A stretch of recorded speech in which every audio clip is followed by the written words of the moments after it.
Bonjour à tous et bienvenue chez ERM Automatisme et ERM Fabentest. La raison de ce webinaire aujourd'hui, une présentation de notre entité, qu'est-ce qu'on fait, et nous allons parler plus particulièrement de la Mimaki. Si vous ne m'entendez pas, vu qu'il va y avoir du partage de flux vidéo, du partage de son, on va passer d'un ordinateur à l'autre, etc.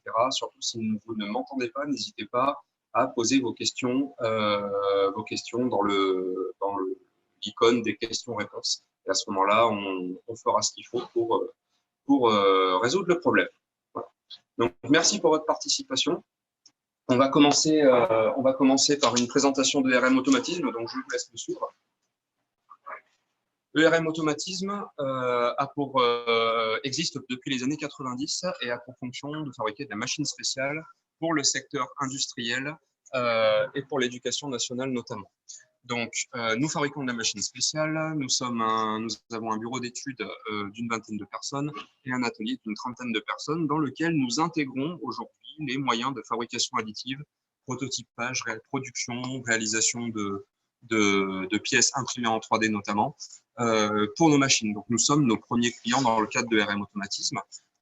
Pour l'activité ERM Fabentest et la distribution de machines de fabrication numérique, donc nous avons pour rôle d'intégrer la technologie au sein des industriels et de la développer avec eux. Donc, je vous laisse me suivre. Donc, pour commencer, petite remarque préliminaire, mon porte-caméra porte des gants et un masque. Nous sommes tous globalement équipés. Nous avons mis ERM dans un mode spécifique de production pour éviter les contaminations, les contacts à moins d'1 mètre. Mais pour faciliter ce webinaire, forcément, je porte le masque. Voilà. Donc, nous allons continuer la visite.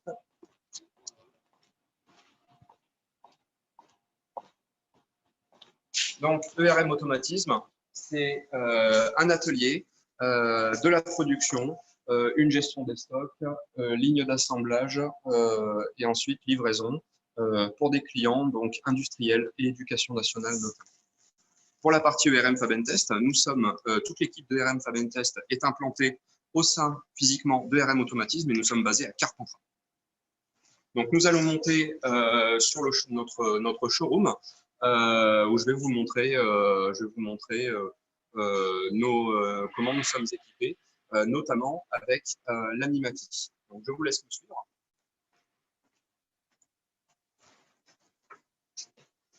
Donc, l'avantage de l'atelier, l'avantage d'être dans un environnement atelier, c'est de pouvoir montrer aux personnes de l'atelier, au bureau d'études, qu'est-ce que nous pouvons fabriquer avec les machines de fabrication additive, avec les imprimantes 3D.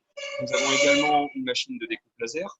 Nous avons quasiment 20 imprimantes 3D, toutes de technologies différentes, dont la Mimaki, pour pouvoir ajouter ces technologies, ce process au sein de nos machines.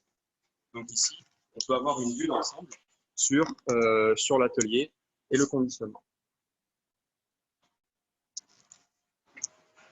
Pour la partie showroom, nous allons faire un très rapide tour du showroom en question.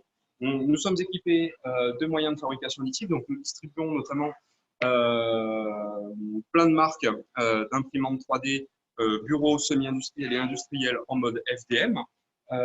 Nous distribuons également la marque Markforged, qui est une marque historiquement très connue et une gamme d'imprimantes industrielles très haut de gamme. Nous avons également des moyens de découpe et de gravure laser. Et pour l'impression 3D, nous avons la Mimaki qui est ici. Donc, pour le but de ce webinaire live, c'est essentiellement de pouvoir faire un petit bilan de l'utilisation de la machine. Beaucoup d'entre vous se posent la question comment fonctionne la machine, quelle est sa difficulté de mise en œuvre, toute la partie maintenance, toute la partie opération, tous les coûts liés, et comment cette machine-là peut être intégrée dans un environnement, on va dire, industriel. Donc ici, la Mimaki que vous voyez en arrière-plan est intégrée, on va dire, dans un milieu industriel. On est dans un showroom, mais on est dans un showroom industriel. Donc, je vous laisse vous approcher On va faire peut-être un petit bilan en regardant juste les questions-réponses, et encore s'il y a des questions-réponses. Alors, on va rester dans l'animation. Non, pas de questions-réponses pour l'instant. Surtout, n'hésitez pas à poser vos questions en direct. Nous les dépilerons après devant un ordinateur. Donc, l'Amimaki. Qu'est-ce que l'Amimaki? Donc, l'Amimaki, pour résumer, c'est une imprimante 3D qui est basée sur une technologie de inkjetting, c'est-à-dire jet d'encre polymérisé aux UV. Donc, l'imprimante est capable de déposer de l'encre, donc la quadrille, du blanc, du support et du translucide pour pouvoir faire des pièces en 10 millions de couleurs. Donc, c'est le propre de ces types de technologies. Le gros avantage par rapport aux technologies qui existent aujourd'hui, les technologies les plus connues comme les technologies à poudre, etc., c'est le post-traitement, ou plutôt la quasi-absence de post-traitement, la qualité de la partie couleur, hein, c'est-à-dire que Mimaki, c'est la seule machine qui est capable de sortir à peu près 10 millions de couleurs. Donc, c'est vraiment une technologie qui est faite pour la couleur. Dernier gros avantage par rapport aux technologies qui existent aujourd'hui, c'est la tenue mécanique des pièces. Donc, on est sur 10 millions de couleurs, tenue mécanique des pièces du type ABS, c'est-à-dire qu'on peut comparer les pièces finies, les caractéristiques mécaniques à des caractéristiques mécaniques proches de l'ABS, ce qui permet de pouvoir manipuler les pièces sans des problématiques de fragilité qui existent aujourd'hui sur ce type de technologie. Les 10 millions de couleurs et la quasi-absence de post-traitement, c'est-à-dire que comparé aux technologies actuelles où on est notamment, on doit tremper les pièces dans de la soude, on doit les tremper dans de la cyanocrylate pour les faire tenir mécaniquement, etc. Les pièces sortent quasi finies. Donc, dans un sarcophage, ce qu'on appelle un sarcophage d'encre support, et ensuite, cette encre support est tout simplement dissoute dans l'eau. Nous avons un bac à ultrasons. Je vais vous montrer comment nous sommes équipés. Donc, entre guillemets, dans le process, la pièce s'imprime telle que, donc jet d'encre UV, le tout dans une encre support. Et ensuite, cette encre support, on va aller la dissoudre dans un bac à ultrasons, à l'eau ou à l'eau plus adjuvant qui permettent juste d'accélérer le processus. Il suffirait de mettre la pièce dans un bac avec de l'eau, ça suffirait largement. Voilà. Donc, c'est le gros avantage de cette technologie, c'est la simplicité de mise en œuvre. Donc, après, concernant la machine, donc nous sommes sur une machine qui a une empreinte de 3 mètres par 2, par à peu près 1,50 m de hauteur. Donc, la machine se présente comme ceci. La machine fonctionne sous 230 volts. On est sur des ampérages classiques, donc pas forcément besoin de mettre en œuvre des moyens incroyables d'un point de vue consommation de puissance électrique.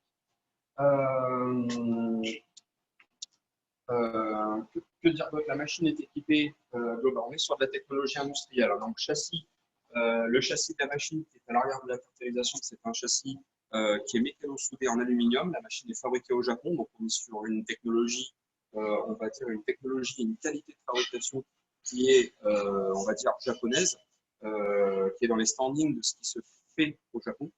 La machine est équipée globalement de son propre ordinateur. Donc, pour les personnes qui se posent la question qu'est-ce qu'il faut en termes de puissance informatique pour pouvoir mettre en œuvre la Mimaki est livrée avec son propre PC qui est séparé, qui est à côté. Et du coup, pas besoin, si le fichier existe déjà, si le fichier est déjà réalisé, pas besoin d'investir dans un ordinateur dédié, puisque l'imprimante possède son propre ordinateur qui est relié à la machine, donc qui fait office de gestion de l'interface de la machine et aussi de logiciels de préparation. Écran tactile sur un bras pivotant, ce qui permet à l'opérateur de pouvoir préparer ses fichiers. Des arrêts d'urgence, une verrine de signalisation donc pour tout l'environnement électrique. Et dans l'ordinateur est équipé du système d'exploitation Windows. On n'est pas sur des systèmes d'exploitation propriétaires, rien de particulier. Donc, dans cet ordinateur, pour le relier au réseau, on peut importer des fichiers, on peut gérer la partie, préparation des fichiers et ensuite lancer tout simplement les jobs sur l'imprimante. Voilà. En dessous de l'imprimante, pour faciliter l'opération, donc on distingue ici les niveaux d'encre. Donc ici, on est sur la quadrille, tout simplement. Donc les encres se présentent comme ceci. Donc pour la quadrille, c'est des bouteilles de 1 litre qui sont commercialisées sous vide avec leur propre puce qui permettent d'identifier l'encre auprès de l'imprimante. Et ensuite, le chargement-déchargement se fait tout simplement de manière très très simple, avec des indicateurs forcément de niveau qui sont présents dans le logiciel de gestion de l'imprimante. Donc ici, on a la quadrille, donc on est sur des bouteilles de 1 litre. C'est des formats de conditionnement qui sont assez petits. Pourquoi? Parce que tout simplement, il faut imaginer que sur une pièce, couleur, la quadrille est disposée, on la met pas à cœur dans la pièce, on la met sur la périphérie de la pièce. Donc forcément, par rapport au volume de la pièce, on a toujours besoin de moins de quadrille. Ensuite, pour la partie encre blanche, translucide et support, ce qui va constituer le cœur de la pièce, ici, on est sur des conditionnements plus gros, donc avec des bidons de 4,8 litres. Chaque bidon possède ses propres fiches de sécurité. Tout est conditionné sous vide avec des puces qui permettent de renseigner les niveaux auprès de l'imprimante. Et l'imprimante sait gérer automatiquement des mises en pause, etc., en fonction du niveau restant des encres. Par ailleurs, il est impossible de pouvoir lancer un job si, par rapport aux données en quantité d'encre qu'a besoin ce travail, on ne peut pas on peut pas lancer le job, ou alors on peut le lancer, mais en toute connaissance de cause. Donc, il n'y a aucun risque d'arriver, on va dire, d'arriver en fin d'impression, et en fait, la pièce est terminée à moitié, à moins d'avoir fait exprès. Donc, voilà, pour la partie encre. Pour la partie volume de travail, on est sur un volume de 500 mm par 500 mm par 300 mm de haut, ce qui nous permet de faire des très grosses pièces, voire des batchs de plusieurs petites pièces. Donc, je prends l'exemple de figurines, je prends l'exemple de goodies, je prends l'exemple de tout ce qui est goodies, pièces qui servent à faire de la communication par l'objet, figurines, etc. On peut faire de la production. Cette machine est faite pour faire de la production, pour prototypage et production. Parmi les domaines d'application, donc on va distinguer notamment tout ce qui est communication par l'objet. Donc avec l'exemple ici, une fraise de Carpentras. Donc en ce moment, on va bientôt rentrer dans la saison de la fraise. Donc on est sur de la communication par objet. On est autour de 2-3 euros de coût de pièce. Ici, on est sur du goodies Mont Ventoux, donc avec une application Mont Ventoux récupérée à partir d'une carte de l'IGN, l'Institut géographique national, dont on a délimité le volume, et ensuite on a construit le nid d'abeilles dessous. Donc la base de ce fichier, c'est une base, pour citer cet objet-là en particulier, on est sur une base d'encre blanche, donc il y a beaucoup d'encre blanche qui est utilisée, et ensuite la quadrille par-dessus. Sachant qu'il est tout à fait possible de faire ici de la quadrille sur une base blanche, comme de la quadrille sur une base translucide.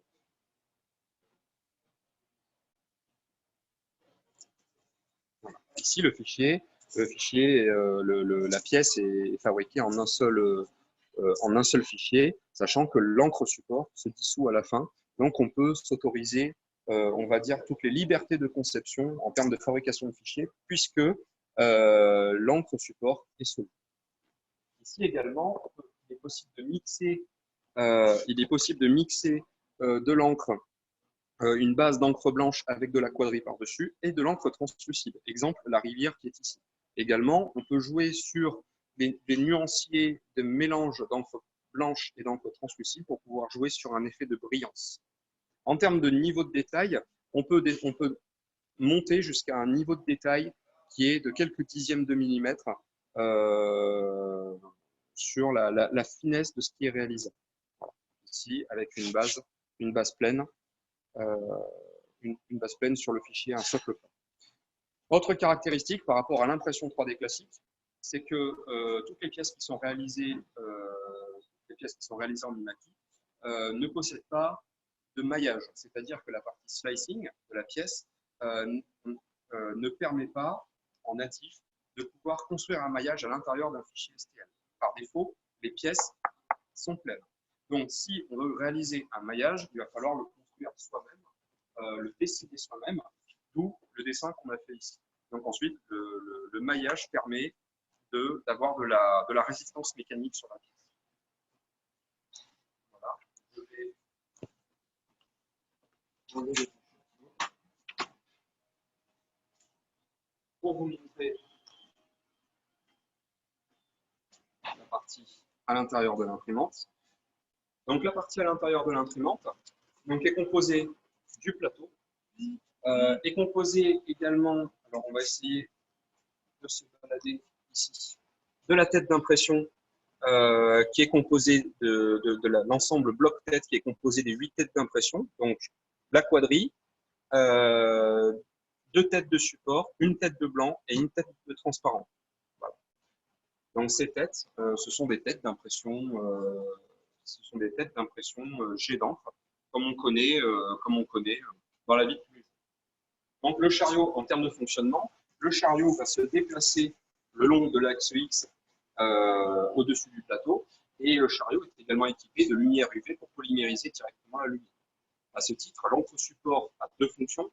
L'encre support permet justement de tenir tous les supports de la pièce, mais aussi d'éviter de protéger la couche N-1 de la partie UV lors de la création de la couche N. Si l'encre support était translucide, à chaque passage de la tête et à la génération d'UV, on altérerait la qualité des couleurs sur les couches inférieures.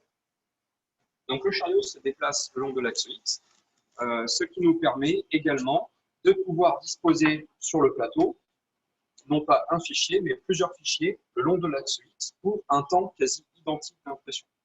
Donc à savoir que quand nous faisons des simulations, quand nous imprimons des pièces, généralement nous essayons de remplir l'axe X de l'imprimante pour pouvoir on va dire, optimiser le temps de l'impression. Voilà. Qu'est-ce qui s'est passé sur un an de fabrication, sur un an d'utilisation de l'imprimante? Donc là, vous voyez la feuille blanche, tout simplement, nous sommes en pleine période de maintenance. Donc nous allons changer les têtes d'encre support. Quelques petits accessoires comme les rouleaux, les lames qui viennent aplatir l'encre déposée au moment du passage de la couche. Et c'est tout. Donc, en termes de maintenance, donc il y a plusieurs choses. Donc, à savoir, il y a une maintenance qui est journalière.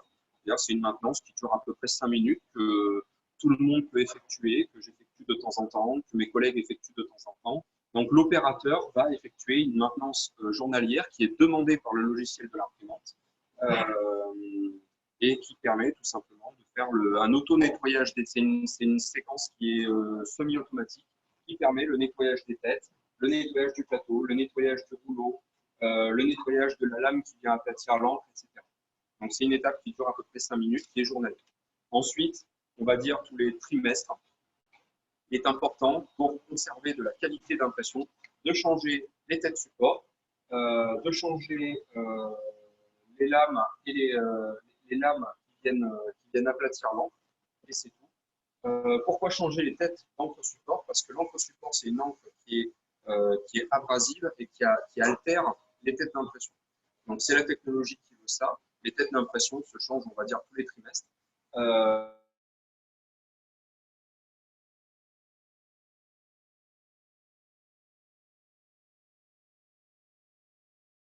ERM Ferrentes, le changement des têtes support n'est pas effectué par l'opérateur. Il fait partie d'un pack de maintenance qui est fourni avec le process. Donc l'utilisateur n'a rien à se préoccuper de plus que de faire la maintenance journalière. Rien de plus pour la partie maintenance. Pour la partie là, on retrouve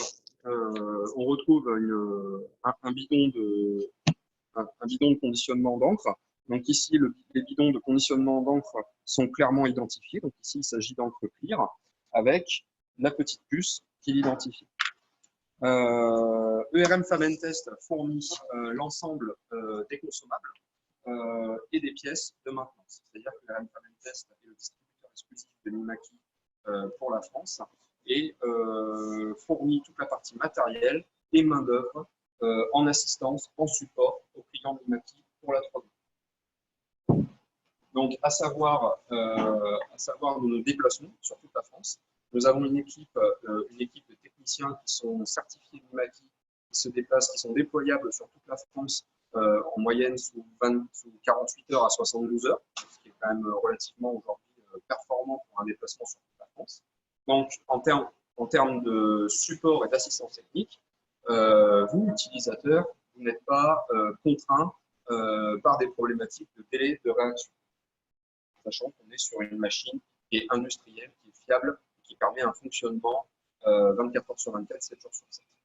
Au titre du fonctionnement, sur un an d'utilisation, pour vous faire un retour d'expérience, nous avons imprimé énormément de pièces, d'échantillons clients, de prestations de fabrication, etc. Sur un taux d'utilisation qui a été à peu près de, on va dire, de l'ordre de 5 jours sur 7, 24 heures sur 24. C'est-à-dire que le gros avantage, si on a un fichier qui dure 36 heures d'impression, c'est 36 heures à raison de 24 heures sur 24, 7 jours sur 7 en possibilité. Nous sommes sur une machine, dont le prix de départ est autour des 195 000 euros hors taxe. Nous proposons des solutions de leasing, nous proposons des solutions de plan de maintenance, de pack de maintenance, etc., pour que vous soyez pas embêtés pendant toute la période d'utilisation de l'imprimante. Quelque chose dont je n'ai pas parlé, en termes de préparation des fichiers. Donc, il faut savoir aujourd'hui que parmi les utilisateurs Mimaki, le gros savoir-faire se conditionne à la création du fichier. La création du fichier consiste à prendre un fichier 3D, format STL, STEP, etc., et d'y apposer, d'y draper une couleur par-dessus. Les logiciels qui sont inclus dans le moyen n'incluent pas la partie fabrication du fichier 3D, c'est-à-dire savoir draper une pièce. Donc pour ça, il existe pas mal de logiciels, des logiciels gratuits comme des logiciels payants, comme par exemple, la plupart des gens connaissent 3ds Max, qui est le logiciel de référence en termes de modélisation 3D couleur. À ce titre, au sein de notre équipe, nous avons des experts sur ces logiciels-là qui peuvent fournir une formation sur comment on modélise une pièce en couleur. Voilà. En termes d'interface du logiciel, maintenant je reviens une fois que j'ai fabriqué mon fichier en 3D, que j'ai apposé de la couleur par-dessus. Une fois que j'ai transféré ce fichier au logiciel qui s'appelle 3D Link, qui fait partie de la machine, ce logiciel me permet de venir importer les fichiers et d'estimer des temps d'impression et des besoins en quantité d'encre, donc des coûts. Donc, le gros avantage, c'est que je peux simuler la fabrication de ce fichier. Donc, pour vous donner un ordre d'idée, le fameux Mont Ventoux qu'on regardait tout à l'heure, qui est ici, le fameux Mont Ventoux est imprimé en à peu près 6 heures d'impression. Voilà. Donc, on est sur une pièce qui fait quasiment 200 mm de long par 120 mm de large par à peu près 35 mm de haut.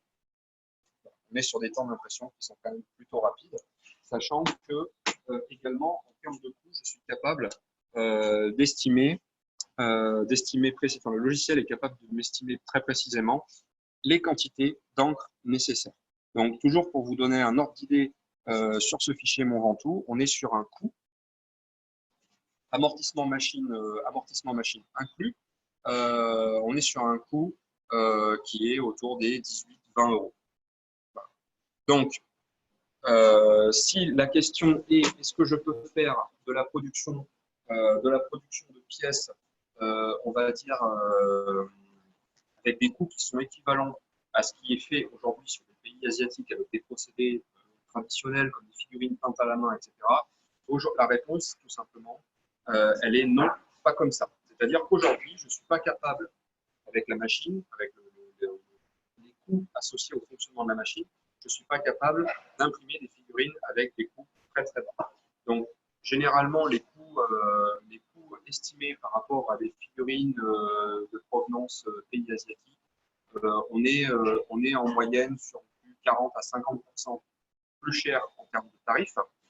Seulement, la valeur ajoutée de l'animaki peut être ailleurs. Elle est effectivement dans le fait de rajouter de la qualité sur le fichier, c'est-à-dire rajouter du niveau de détail, rajouter de la texture, rajouter des choses qui font augmenter la valeur ajoutée de la pièce et donc forcément son prix à la fin. Donc il faut plutôt le voir comme ça. Sur l'animaki, on est sur des machines qui sont là pour faire augmenter la valeur ajoutée de la pièce. Voilà. Ce que je vous propose maintenant, si vous n'avez pas plus de... Si vous avez des questions, n'hésitez pas à me les poser. Ce que je vous propose maintenant, je vais couper ma vidéo et je vais basculer sur le PC pour vous montrer un fichier, on va dire, comparatif de la. Donc, petite question d'Aubry Verdier. Donc, peut-on gérer une épaisseur de couleur en cas de reprise de pièces, reprise en polissage par exemple? Donc, oui, je peux répondre à cette question directe et la réponse est oui. C'est-à-dire je peux gérer une épaisseur de couleur qui permet derrière de reprendre la pièce en polissage. Voir ce qu'il est possible de faire aussi.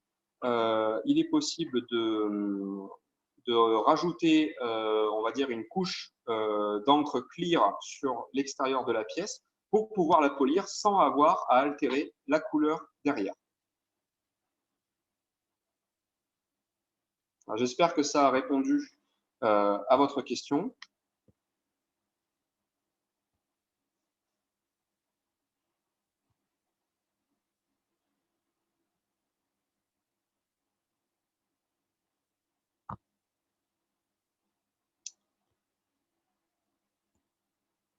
Alors, du coup, est-ce que vous avez d'autres questions?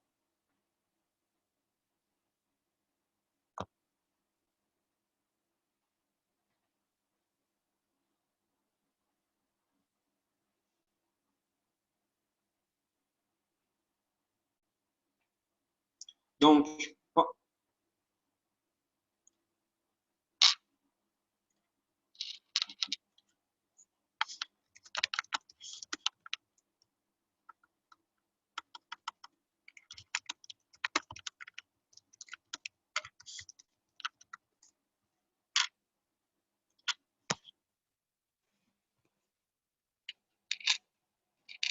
voilà, donc Madame Verdier, Monsieur Verdier, j'ai essayé de répondre à votre question.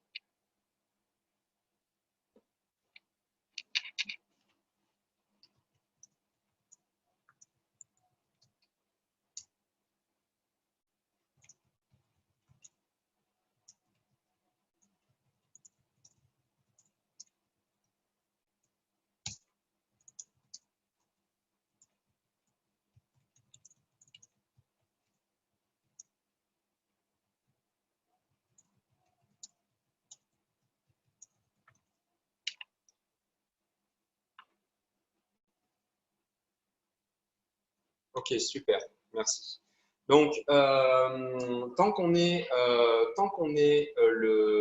sur la partie post-traitement, à savoir que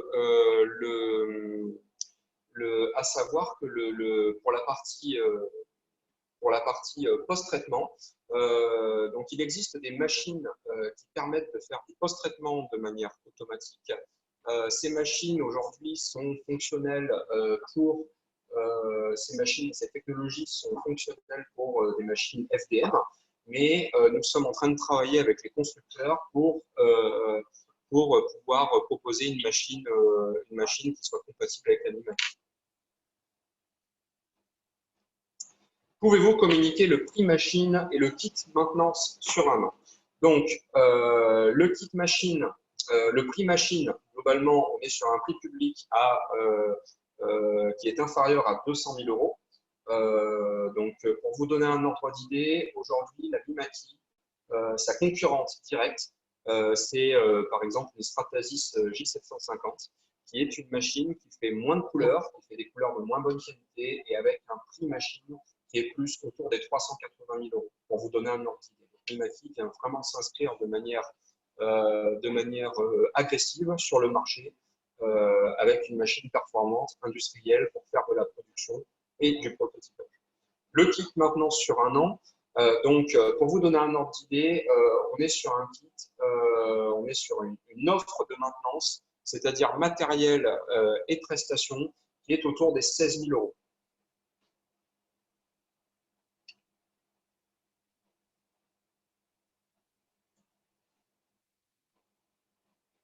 Voilà.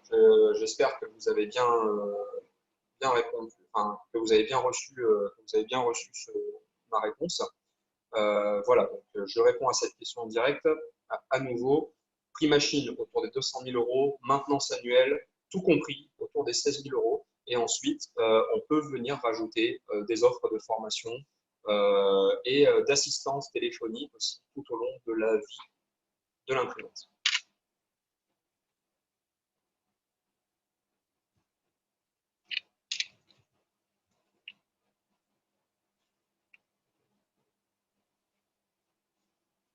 Et de rien, avec grand plaisir.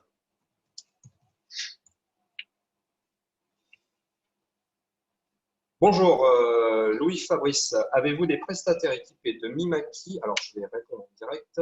Avez-vous des prestataires équipés de Mimaki en France? Personnellement, je travaille essentiellement avec Marketinger aux Pays-Bas. Alors, la réponse est oui. Alors, pour être tout à fait transparent sur la technologie et sur la machine, donc il faut savoir que la technologie, c'est une imprimante qui est sortie il y a maintenant quasiment 3 ans. Nous, ERM Fabentest, nous sommes devenus distributeurs exclusifs de la marque Mimaki, on va dire, depuis 1 an maintenant. Donc, on a la machine à ce titre. Aujourd'hui, il y a 2 machines en France. Il y a une machine chez nous, de showroom. Donc, on est capable aussi de travailler en prestation de maintenance, en prestation de fabrication, pardon. Ou bien on a un autre client qui possède la machine depuis globalement décembre dernier, qui fait de la prestation de fabrication de prototypes et dont je pourrais vous communiquer les coordonnées, vous mettre en relation si vous êtes intéressé. À savoir qu'aujourd'hui, ce client qui est tout fraîchement client Mimaki souhaite passer par moi pour la mise en relation avant d'une communication, on va dire, officielle et publique sur le fait qu'il possède la Mimaki. Voilà, savoir que c'est une technologie, l'impression 3D couleur jet d'encre. Pour vous donner un ordre d'idée sur l'état de la maturité du marché en France, on est sur une maturité à moins de 6 mois, à maintenant quasiment un petit peu plus de 6 mois. C'est-à-dire que aujourd'hui, de plus en plus d'industriels s'intéressent à la technologie, et ça depuis le mois de septembre, octobre dernier. Donc, on est là pour ça aussi, hein, on est là pour communiquer sur le fait que cette technologie existe.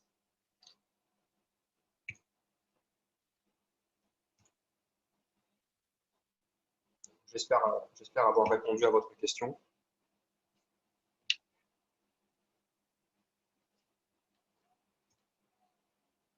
Donc, pour vous donner un ordre d'idée, si vous voyez mon écran, tout simplement,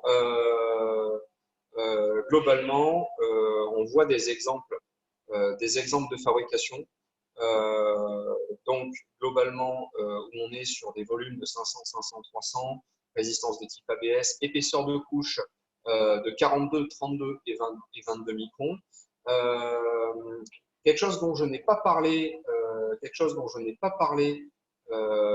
par ailleurs, c'est la partie HSE, la partie sécurité.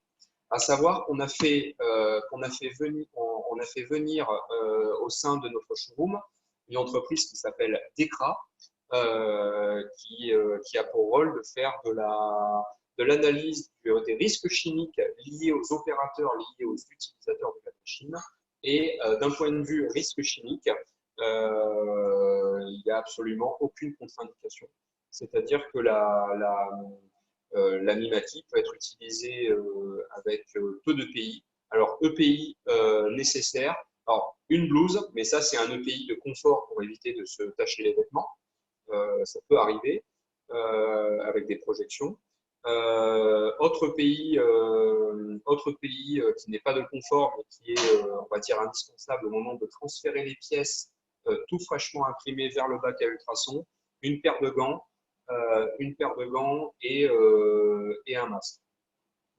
Le masque sert à quoi? Il sert à éviter, on va dire, c'est plus le masque a un rôle de confort, c'est-à-dire qu'il faut savoir que, alors, pour celles et ceux qui n'ont jamais travaillé à proximité de machines, on va dire jet d'encre, l'encre génère toujours une odeur qui est pas forcément très très forte, mais qui, pour des raisons de confort, peut nécessiter le port d'un masque.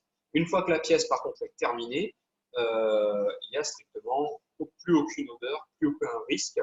Et la norme jouet a même été validée aux Pays-Bas sur des applications avec un très grand fabricant de jouets. Donc, vis-à-vis de vos questions, Fabrice Toubi, merci. Donc, je vous communique mon mail à nouveau.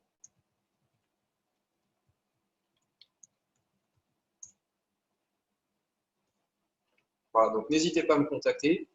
Comparaison avec impression 3D HP couleur. Alors, Mimaki, alors je ne sais pas si dans le document, si on peut voir des choses à ce sujet.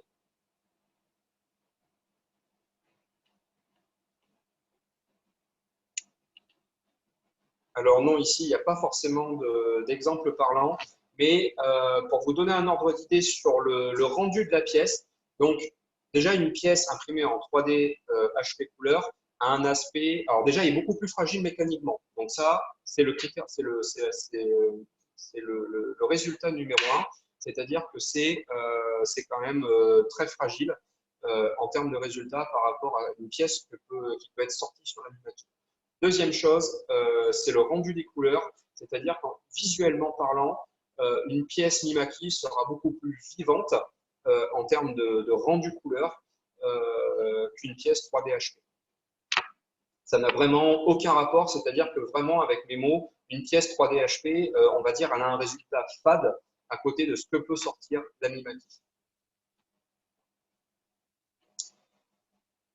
Avez-vous des résines recyclées et recyclables ou matières bio? Alors, déjà, le terme résine, alors, à mon sens, c'est plutôt des encres, ce qui me permet de dire que les encres sont propriétaires, sont fournies par Mimaki, c'est-à-dire c'est pas comme sur certaines marques d'imprimantes 2D ou 3D, hein, où on peut intervertir des cartouches non propriétaires. Ici, les cartouches sont très clairement identifiées avec une puce, je vous l'ai montré tout à l'heure. Donc, si vous mettez autre chose en termes d'encre, ce sera, entre guillemets, ça sera, on va dire, du bricolage. Et le résultat sera beaucoup moins bien, beaucoup moins bon qu'une encre Mimaki. Enfin, donc, est-ce qu'on a des encres recyclées et recyclables aux matières bio? Pour le moment, non. Mais Mimaki est en train de travailler sur le sujet. Donc, les prochains axes d'amélioration des encres Mimaki, ce sont notamment cette partie encre et également cette partie, on va dire la partie encre avec une finition métallique et enfin une encre qui pourrait conférer une souplesse à la pièce. Alors après, pourquoi recycler l'encre? La seule encre qui pourrait potentiellement être recyclée, c'est l'encre support qui se dissout à l'eau, sachant que nous, Chez ERM, nous retraitons nos déchets. Donc, l'eau du bac à ultrasons qui est au bout d'un moment saturée en termes d'encre, cette eau, nous la donnons à une société de retraitement de déchets qui retraite cela pour un abonnement à peu près, faut compter à peu près une cinquantaine d'euros par mois.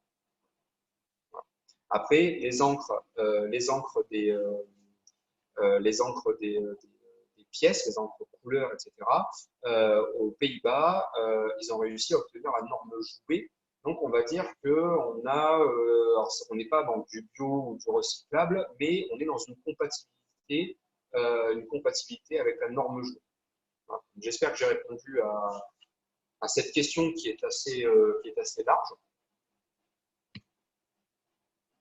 Voilà. Et enfin, pendant que je réponds à vos questions, donc, vous pouvez voir le fichier que j'ai partagé. Donc, on peut fabriquer de la pièce industrielle fonctionnelle ici, couleur. On peut réaliser des pièces pour le secteur du luxe, donc boucles d'oreilles, boutons, ça peut être des cartes de visite, etc., etc. Ici, en termes de finesse, on peut voir la finesse que peut sortir une imprimante de type Mimaki avec, je crois que c'est une libellule au centre de l'image. Donc, à savoir que les ailes ont une épaisseur d'à peu près 1/10 de millimètre, 100 microns.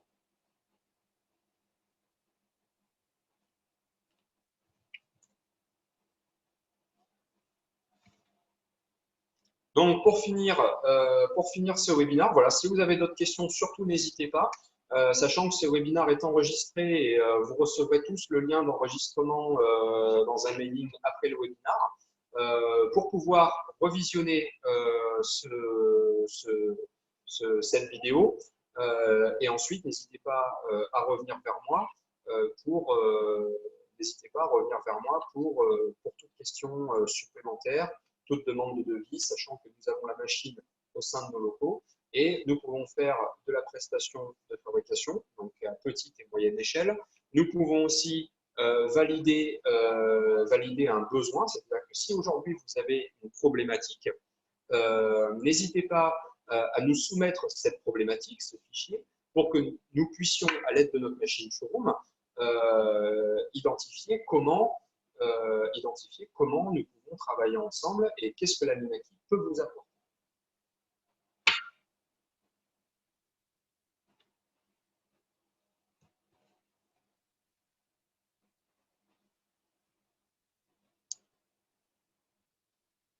Je vais patienter un petit peu s'il y a d'autres questions qui arrivent. À savoir, alors on a déjà réalisé des webinars, c'est notre premier webinar vidéo, donc d'avance, excusez-nous si la partie passage du live à la partie fixe n'était pas très coulée.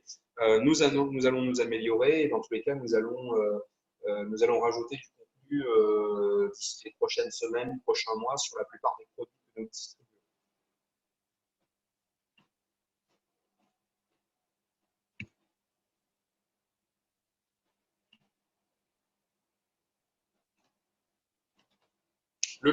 Petite question, le choix de l'épaisseur de couche peut-il être variable sur une même impression? La réponse est non, pas pour le moment. C'est-à-dire que si, alors, pour moi, c'est un faux problème. C'est-à-dire que, alors, une des raisons de modifier l'épaisseur de couche durant l'impression serait éventuellement de gagner du temps d'impression. Ici, je l'ai montré, les différences entre les épaisseurs de couche sont de 20 à 40 microns à peu près. Donc, on peut aller jusqu'à diviser le temps d'impression par deux pour une différence de résultat qui est plus liée au fait qu'il y ait des détails sur la pièce. Donc, en fait, il n'y a pas trop de raison d'avoir à modifier l'épaisseur de couche sur un même fichier. C'est-à-dire que si le fichier est très très fin, alors à ce moment-là, on choisira une épaisseur de couche très fine de base. Si le fichier n'a pas forcément de critères de finesse, n'a pas forcément besoin d'avoir des critères de finesse, l'épaisseur de couche par défaut sera de 40 mm. Voilà. J'espère avoir répondu à la question. Donc la réponse tout simplement est non. Et la deuxième réponse est, pour l'instant, il n'y a pas forcément, comment dire, il n'y a pas forcément un besoin d'optimiser les temps d'impression à ce niveau-là, en fait. Voilà, mieux vaut jouer sur le remplissage de la pièce, la création de nids d'abeilles, etc., etc. On est sur de la fabrication active couleur, haute valeur ajoutée, donc on est sur des temps qui sont déjà très très rapides, donc qui sont déjà optimisés.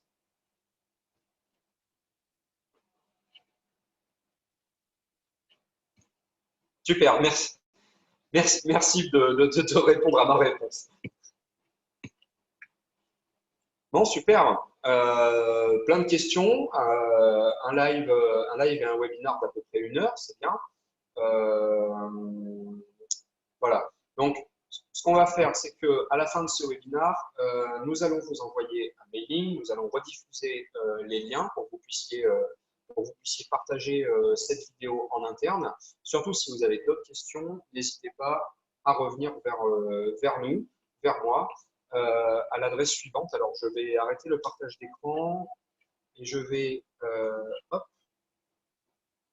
noter dans la conversation. Donc, sur le Zoom, vous avez l'onglet conversation sur lequel je vais réitérer les adresses de contact. contact@erm-6fabtest.com. Pour ma part, je suis Boris Romatka, le responsable de l'entité commerciale ERM Automatisme. Donc, c'est b.hromadka@erm-fabtest.com. Et mon numéro, c'est le 06 78 92 99 79. À savoir que durant cette période de confinement, nous sommes toujours au travail. Pour certains d'entre nous en télétravail, pour certains d'entre nous à l'atelier. Donc, nous sommes entre guillemets pleinement opérationnels pour répondre à tous vos besoins. Donc, je vous remercie.